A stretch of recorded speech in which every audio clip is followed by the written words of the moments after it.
You want to know how 9 centuries of peace ended? Let me tell you, it was not with a whimper. It was not with a diplomatic misunderstanding. It was not even with some grand military miscalculation. No, no, no. It ended because King Vorthak the Insufferable, ruler of the Galactic Empire's 17,000 star systems, shot General Mira Hawthorne in the chest during what was supposed to be a ceremonial dinner. I was there. I saw the whole thing. And believe me when I say that nobody, and I mean nobody, expected the humans to react the way they did. Let me back up a bit. My name is Quilnax, and I served as the diplomatic observer for the Krell Confederacy. Fancy title. Boring job. Mostly I stood around at official functions, took notes, and tried not to fall asleep while politicians droned on about trade agreements and mining rights. I had been doing this for 63 years, which for my species is about equivalent to a human spending a decade in middle management. Tedious does not even begin to describe it. But that night was different. The peace treaty between humanity and the Galactic Empire had held strong for 900 years. 900 years. Do you understand how long that is? Human civilizations had risen and fallen in less time. The treaty was so old that most species treated it like a law of physics. The humans stay on their side of the galaxy, we stay on ours. Everybody gets along. Nobody dies. Simple, elegant, profitable. The anniversary celebration was being held on Korvax Prime, a neutral world that specialized in hosting exactly this sort of event. Expensive, pretentious, and utterly convinced of its own importance, the banquet hall could hold 5,000 guests comfortably, and every seat was filled with someone who thought they mattered. General Mira Hawthorne represented Earth's Unified Defense Command. She was not what I expected. Most human military officers I had encountered were either grizzled veterans who looked like they chewed nails for breakfast, or young hotshots who thought tactics were something you learned from video games. Hawthorne was neither. She was in her 50s, calm, measured, with silver-streaked hair pulled back in a tight bun. Her uniform was immaculate. Her posture was perfect. She smiled when appropriate and spoke when necessary, and otherwise she watched everything with the kind of quiet intensity that made you wonder what she was thinking. I liked her immediately, which was unusual. I generally did not like anyone. King Vorthak, on the other hand, was exactly what you would expect from someone whose title had been passed down through 40 generations of inbred aristocracy. Tall, even for a Vixillian, purple skin that had been surgically enhanced to shimmer under light, forearms, each dripping with jewelry that probably cost more than my annual salary, and an ego that could be seen from orbit. He arrived late, naturally, because making people wait was how he asserted dominance. The entire hall stood when he entered, which he acknowledged with a dismissive wave of one hand while the other 3 were busy adjusting his ceremonial robes. Please, he said, his translator rendering his voice with an artificial warmth that did not match the coldness in his eyes. Sit. Tonight we celebrate peace, unity, mutual prosperity. Everyone sat, everyone except General Hawthorne, who remained standing until Vorthak noticed. Oh, he said, turning those cold eyes on her. The human general. How wonderful that you could attend. Your Majesty, Hawthorne replied, her voice neutral. The honor is mine. Is it? Vorthak smiled, showing too many teeth. I sometimes wonder if humans truly understand the concept of honor. Your species is so, how shall I say, young. There it was. The first jab. Subtle enough to be deniable, sharp enough to draw blood. I saw Hawthorne's jaw tighten just slightly, but her expression did not change. We are young, she agreed, but we learn quickly. Vorthak laughed, a sound like breaking glass. Indeed you do. Sit, General. Let us eat. The meal was predictably excessive. 17 courses, each prepared by chefs who charged fees that could fund small planetary defense systems. I picked at my food and watched the room. The human delegation was small, just Hawthorne and 3 aides. They sat together at a table near the front, isolated from the Empire's representatives, who occupied the center of the hall like a tumor. Vorthak held court from his elevated platform, surrounded by sycophants and advisors who laughed at his jokes and agreed with his every observation. He drank heavily, which was not unusual. What was unusual was the way he kept glancing at Hawthorne, his expression shifting between amusement and something darker. I should have seen it coming. The signs were all there, but I was too busy being bored. The trouble started during the 8th course, some kind of roasted creature that I could not identify and did not want to. Vorthak stood, swaying slightly, and raised his glass. A toast, he announced. The hall fell silent. To 900 years of peace. To the wisdom of our ancestors who understood that some species are meant to lead, while others, well, others are meant to follow. I felt the temperature in the room drop about 10 degrees. Hawthorne stood slowly, her napkin folded precisely and placed beside her plate. Your Majesty, she said, her voice carrying across the silent hall. With respect, the treaty was an agreement between equals, not between leaders and followers. The sycophants gasped. Actually gasped. Like this was some kind of dramatic performance. Vorthak's smile widened. Equals? He repeated. General, your species had barely left your home system when we were building stargates. You were fighting with chemical rockets while we were manipulating gravity itself. In what universe are we equals? Hawthorne's expression did not change, but I saw something shift in her eyes. Something cold and dangerous. In the universe where we agreed to peace, she said quietly. In the universe where we chose diplomacy over conflict. In the universe where we both recognized that the alternative would benefit neither of us. Ah, yes, Vorthak said, descending from his platform with the unsteady grace of someone who had consumed too much alcohol. The alternative. Tell me, General. What exactly would you do if this treaty were to, hypothetically speaking, I would do my job, Your Majesty, which is, to protect humanity. By any means necessary. Vorthak stopped a few meters from her table, swaying slightly. His four hands moved in agitation, the jewelry clinking softly. Any means necessary, he repeated, tasting the words. How deliciously vague. How typically human. Always implying threats without ever having the courage to make them explicit. I saw Hawthorne's aides tense. One of them, the young man with lieutenant's bars, started to stand, but Hawthorne gestured him back down without breaking eye contact with Vorthak. I have not made any threats, Your Majesty, she said. I have simply stated a fact. If you choose to interpret that as a threat, perhaps the problem lies in your interpretation rather than my statement. The silence in the hall was absolute. You could have heard a pin drop. Actually, someone did drop a fork and it sounded like an explosion. Vorthak's face went from purple to nearly black. His hands clenched into fists. You dare, he hissed. You dare speak to me this way? In front of my court? You, a representative of a species that we allowed to survive out of mercy. Allowed? Hawthorne's voice remained calm, but now there was an edge to it. A hint of something that made my survival instincts scream warnings. Your Majesty, I think perhaps your history lessons have been, shall we say, incomplete. The treaty exists because 900 years ago humanity proved that we could not be conquered. Not by you. Not by anyone. That did it. Vorthak's hand moved so fast I almost missed it. One moment he was standing there trembling with rage. The next, he had drawn a plasma pistol from within his robes and fired. The shot hit Hawthorne's center mass, and she went down hard. For about 3 seconds nobody moved. The entire hall seemed frozen in a tableau of shock and horror.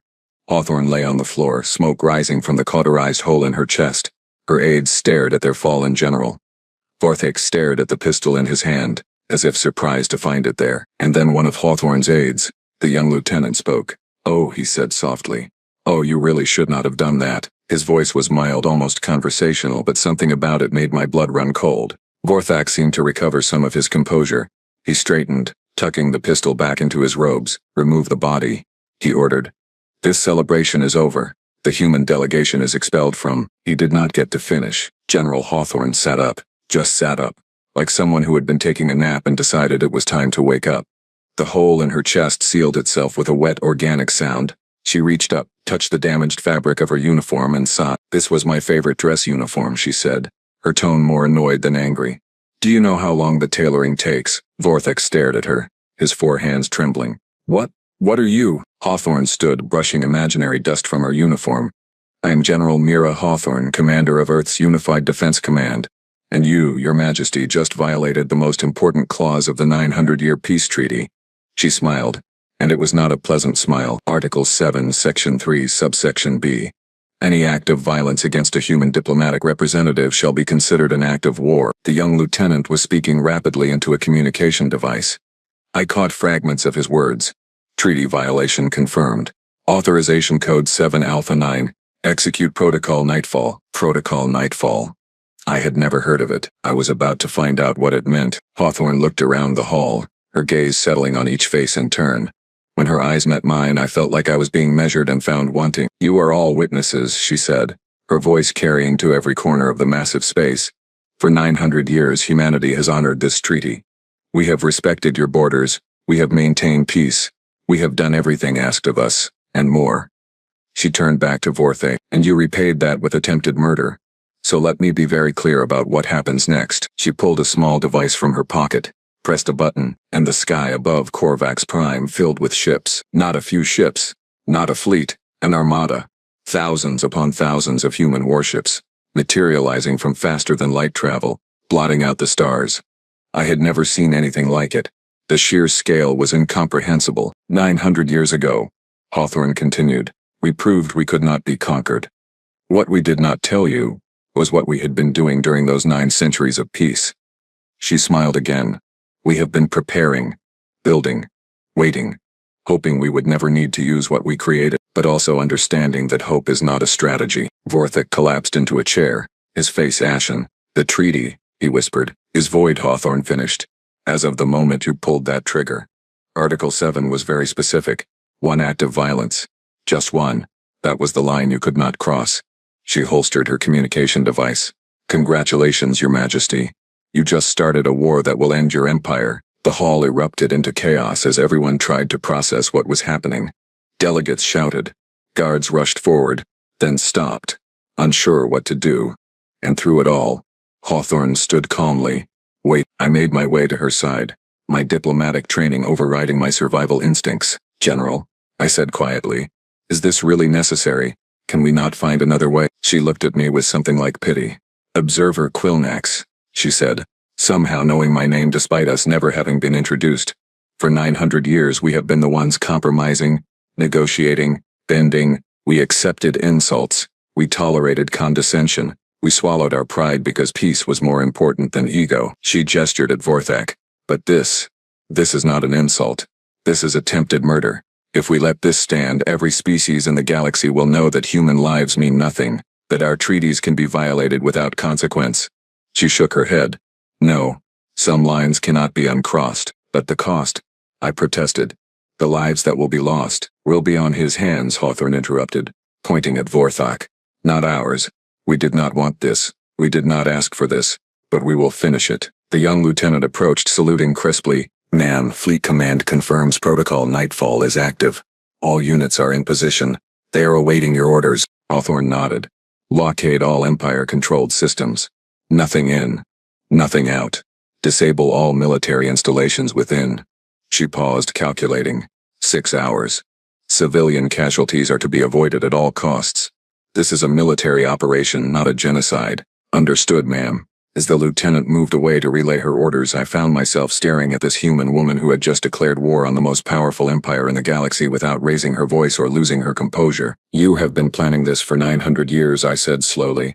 All this time you have been ready. Of course, Hawthorne replied. Peace is wonderful. Peace is desirable. But peace built on the assumption that the other side will never betray you? That is not peace. That is just waiting to be stabbed in the back. She touched the repaired section of her uniform again. We hoped it would never come to this, but we were not stupid enough to bet our survival on hope alone. I thought about my own species, the Krell Confederacy. Our military was ceremonial at best, designed more for parades than actual combat. We had assumed, like so many others, that the treaty would hold forever. We had been fools. What happens now? I asked. Hawthorne looked up at the armada visible through the hall's transparent ceiling. Now, she said softly, the galaxy learns why humanity spent 900 years being polite. The first Empire battle station fell in under 20 minutes. 20 minutes. I watched it happen on the holographic displays that Hawthorne's aides had set up in what used to be the banquet hall, and was now, apparently, a human military command center.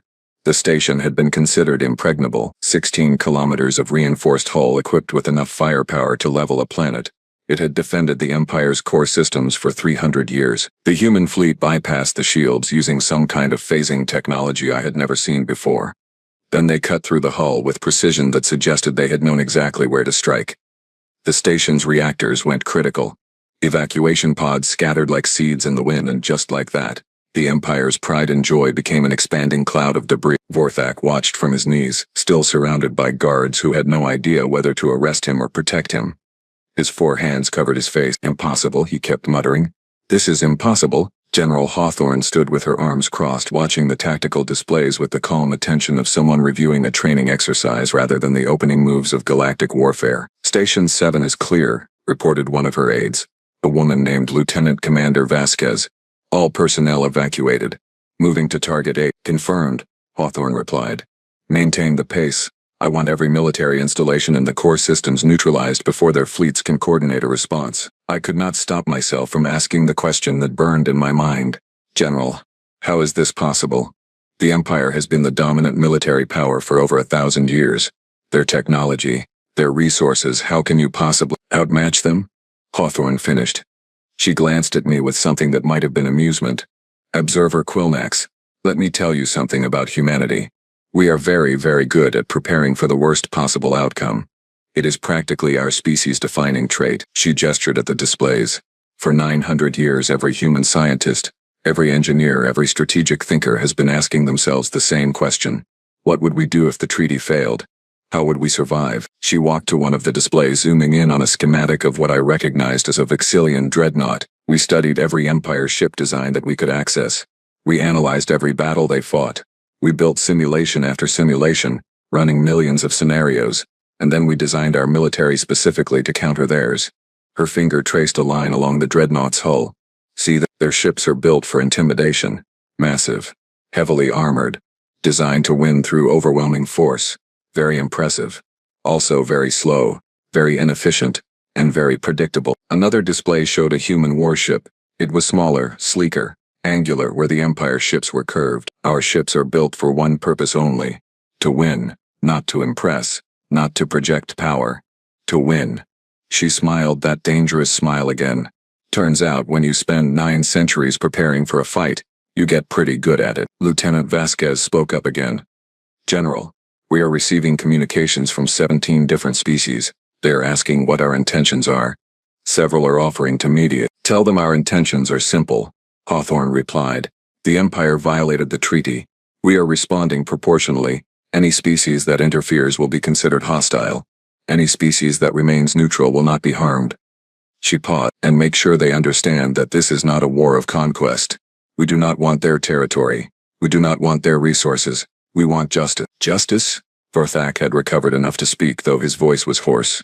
You call this justice? Destroying our military? Crippling our defenses? This is revenge. Hawthorne turned to face him, and the temperature in the room seemed to drop. Revenge would be doing to you what you tried to do to me. Shooting you without warning, without cause, without mercy. Her voice was ice. Justice is making sure you never threaten anyone again. There is a difference. Your Majesty, though I suspect you have never bothered to learn it. I noticed that Vorthak's guards had quietly stepped away from him. Even his own people were distancing themselves. The Empire Council will never accept this, Vorthak said, trying to muster some of his former arrogance. They will fight.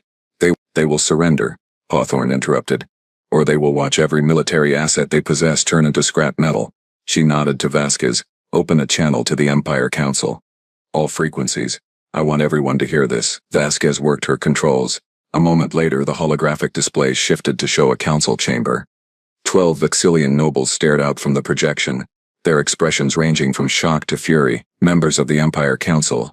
Hawthorne began, her voice formal now. I am General Mira Hawthorne of Earth's Unified Defense Command. 3 hours ago, King Vorthak violated the 900-year peace treaty by attempting to murder me during a diplomatic function. As per Article 7 of that treaty, this constitutes an act of war. Humanity is now responding. One of the council members, an elderly Vexillian with elaborate ceremonial scars, leaned forward. General Hawthorne, we had no knowledge of the king's actions. This was not sanctioned by the council. Surely we can't negotiate? Hawthorne's tone made it clear what she thought of that idea. Counselor, with respect, your time for negotiation ended when your king pulled the trigger. What you can do now is choose how this ends. Are you threatening us? Another counselor demanded. I am offering you a choice, Hawthorne corrected. Option 1, you surrender immediately. You hand over King Vorthak for trial under neutral jurisdiction. You accept a new treaty with terms that humanity will dictate. You reduce your military to defensive forces only, supervised by neutral observers. And you pay reparations to every species your empire has exploited over the past 1,000 years. The council chamber erupted in protests. Hawthorne waited patiently for the noise to die down. Option 2, she continued. You fight. Your military installations continue to be destroyed. Your fleets continue to be disabled. Your economy continues to collapse as we blockade every system you control.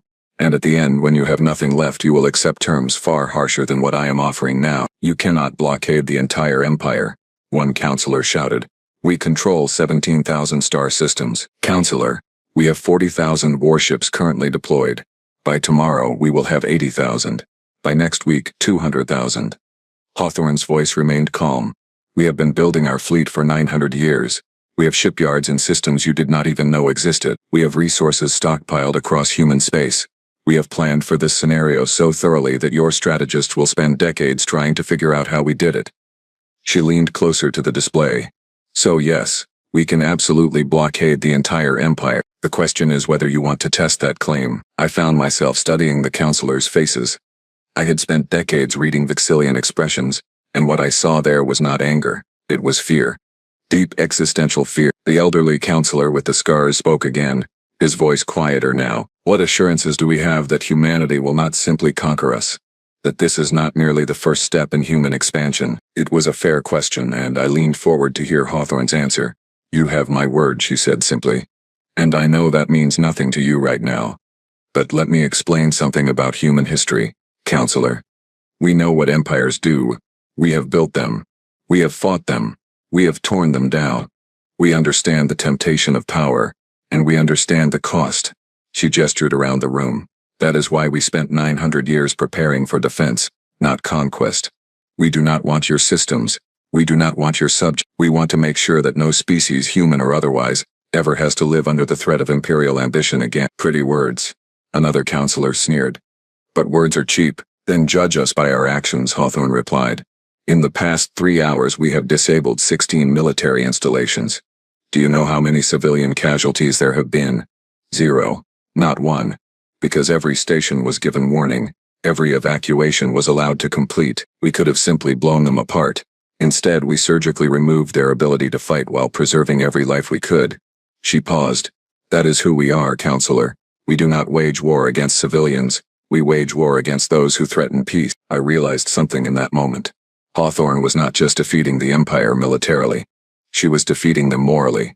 Every word, every action was calculated to show that humanity held the higher ground. It was brilliant and terrifying. Lieutenant Vasquez interrupted.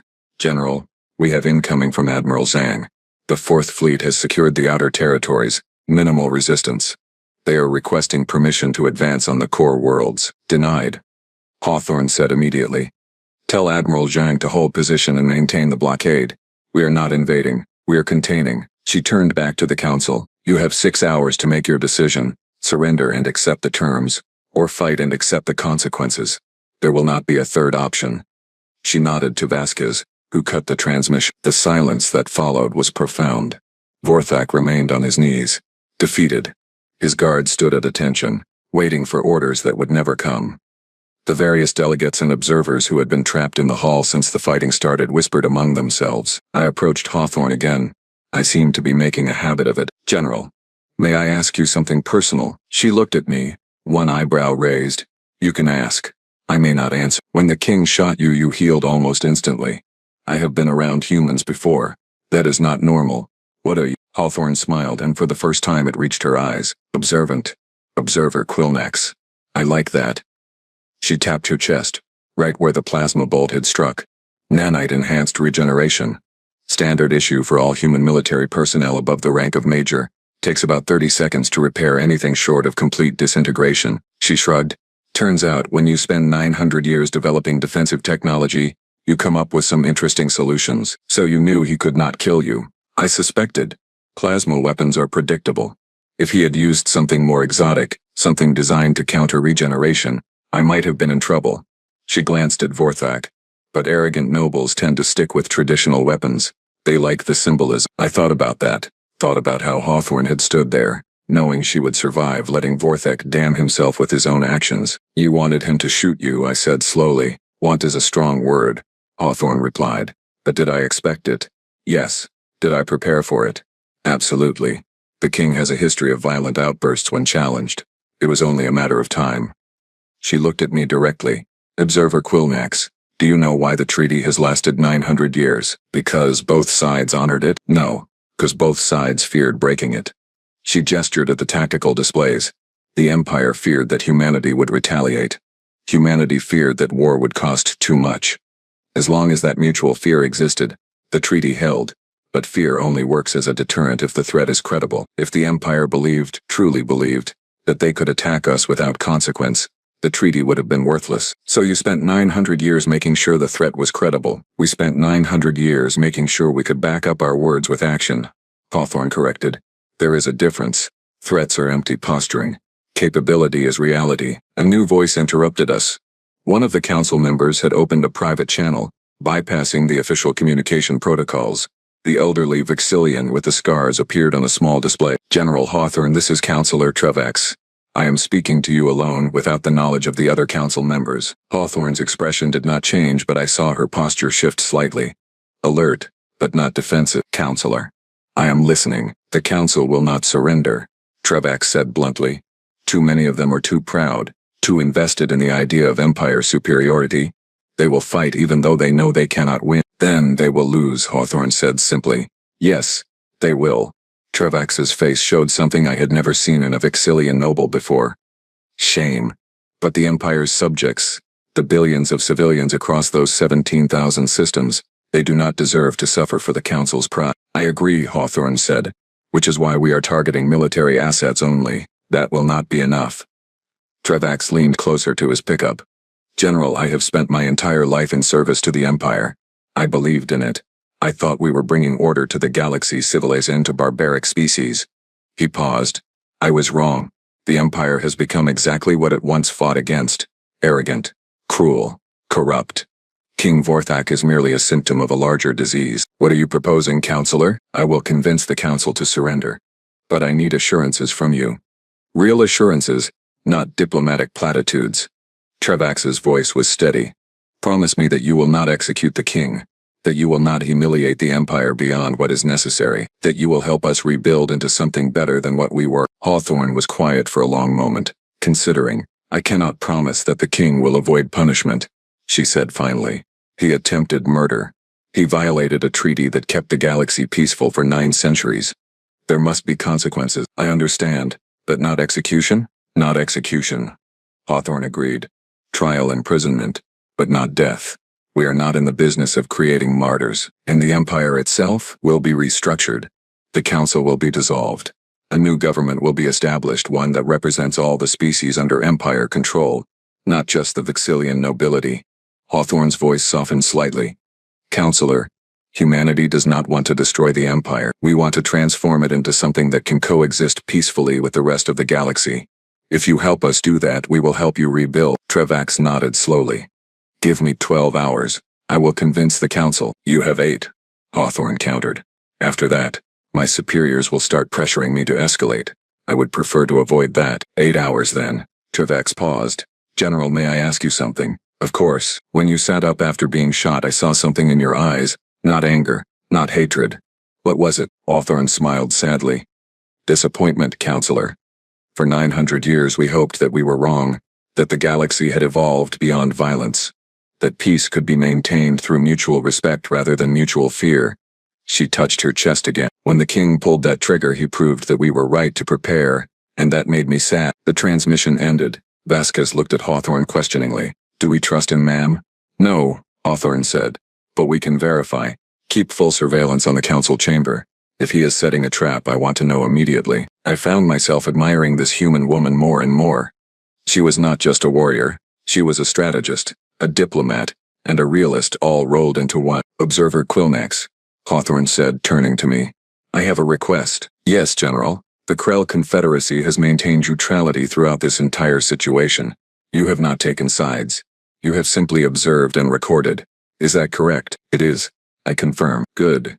Then I need you to be a witness, an impartial observer who can testify to what happened here, to why this war started, how it was conducted, and how it ended. She looked at me seriously. History will judge this moment, Quilnax. I want to make sure the truth is part of that judgment. I understood what she was asking. She wanted me to be more than a witness. She wanted me to be a chronicler. I will do it, I said. I will make sure the truth is recorded. Thank you. The next 8 hours passed in a blur.